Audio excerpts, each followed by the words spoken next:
நம்ம நோமா வந்து பாத்தீங்கன்னா அவர்கிட்ட போய் அவர் என்ன சொல்றாருன்னு கேட்டா அவர் வந்து பாத்தீங்கன்னா என்ன சொல்றாருன்னா கடவுளால தான் உங்களை காப்பாற்ற முடியும் அப்படின்னு சொல்லிட்டு அந்த ஆள் அப்படியே கண்ணை மூடுறாரு, செத்துடுறாரு. அது மட்டும் இல்லாம அந்த இடம் ரொம்ப இருட்டாக ஆரம்பிச்சிருது.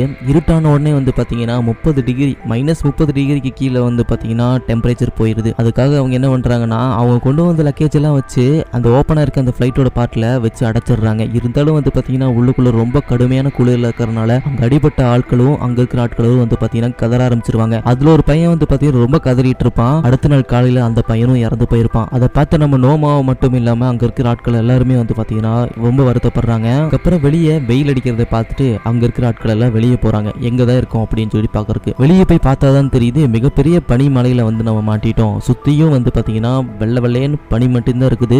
எப்படி காமிப்பாங்கன்னா ரொம்ப தொலைவில இருந்து மேல இருந்து பாக்குற மாதிரி காமிப்பாங்க. அப்ப வந்து பாத்தீங்கன்னா மிகப்பெரிய இடத்துல நல்ல கடுகு சைஸ்ல வந்து பாத்தீங்கன்னா அந்த ஃபிளைட் இருக்குது. அப்ப இவங்க நிலைமை யோசிச்சு பாருங்க. டீம்ல இருக்கிற